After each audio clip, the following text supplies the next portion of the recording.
Hi everybody, I'm Steve Schill. Coming up on your Delta News at 10, an elderly man beaten, left for dead.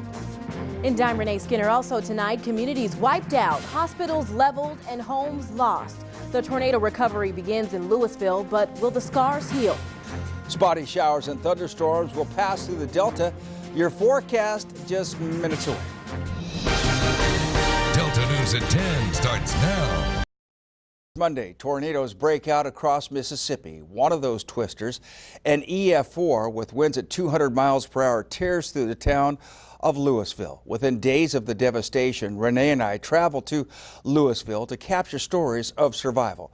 Tonight, Renae introduces us to some of those heroes that put their lives on the line for their neighbors. Renae? Steve, one of the first stops we made was to the medical center in Louisville. We spoke to people who worked there and are now sifting through the debris, gathering what's left of medical records. We also met a police officer during our trip. He relived the horrifying moments of pulling bodies out of the rubble. My wife and kids were in a storm shelter, and I joined them for a matter of minutes before it was over. Mayor Will Hill is on the road when the tornado approaches. He takes cover with his family. The EOC, the Incident Command Center became City Hall that night, and then from there it's just a whirlwind. It's already seeming like a blur. And when the damage was done, he couldn't believe what he saw. Came out as debris, and then I realized how horrific it was. Assistant Police Chief Andy Taylor was one of the officers who saw firsthand just how bad it was. We were actually taking shelter here at the police department. We saw the cloud coming through, and we started getting reports that the hospital had been hit. It was chaotic for a while. But even the men and women who protect and serve us can become victims of tragedy. One of our captains lost everything he's got, and we're trying to get him rigged back up, but you know, we just keep going. That's all we can do. That's what we're here for, is to help the people. Across town, that holds true for Arlene Johnson. She's an employee at the now devastated Winston Medical Center. Our building was so wet, we've been wading through water, mud, insulation. It's just been tough. She escaped the tornado just in time, leaving her office just a few life-saving moments before the tornado hit. And we knew it was getting closer, and we said, it's time to get in under the mattress. But we stood in the carport literally watching for it till we saw the debris circling in the air, and we ran. We had a mattress in our back hallway, and we ran and got under it. We're getting another look, another angle at the damage that was done here by a twister that ripped through Louisville. This is the medical center we're at right now, and it appears the roof of the medical center is barely hanging on. It's shredded. It appears to be completely dismantled. So even though the tornado is gone, the danger is not. Cleanup crews are busy at work, and so are the people of Louisville. Those who survived will pick up the pieces and move forward. Everyone at the medical center survived. A mobile medical center has arrived in Louisville to give patients the care they need.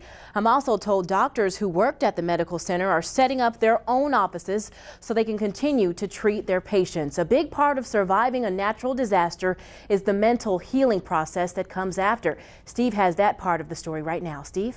Yeah, the ground begins to shake, the sound of the freight train increasing, the walls of your home begin to rip away from the foundation.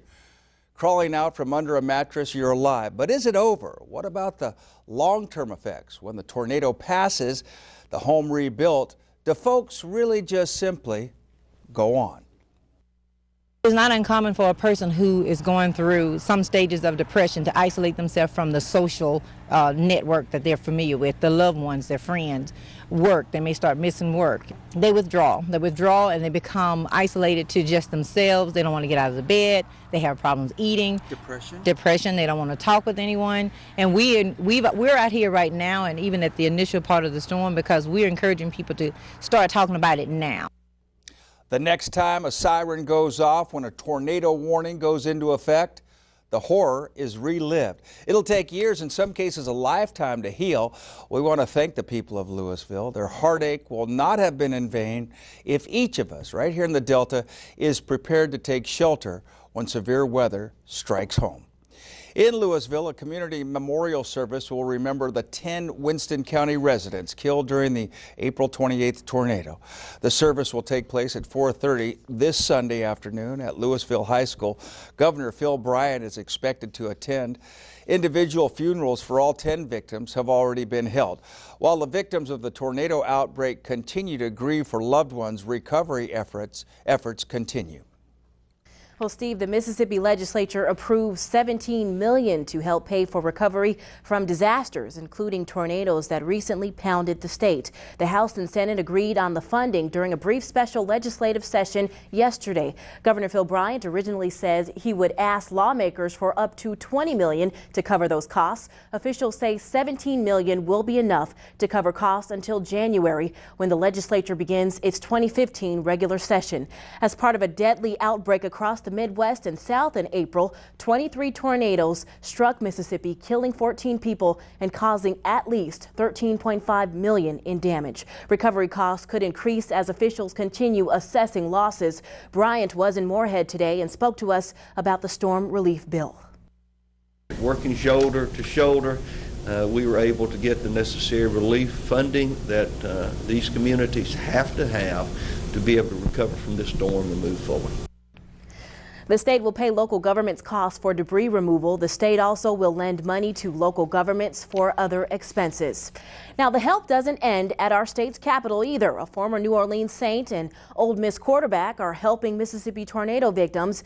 John Forsad brought members of his Forsad Brigade to the state yesterday. The group has been collecting donations in Louisiana and on the Gulf Coast. Forsad was taking 2 trailers of supplies, including bottled water, children's toys, and furniture to Louisville and Tupelo, some of the areas hardest hit by the April 28th tornadoes. Forsad played for the Saints from 1987 until 1990. Now it's time now for a quick commercial break. Steve Schill has your weather. Up next, you're watching WXVT. It's your Delta News at 10.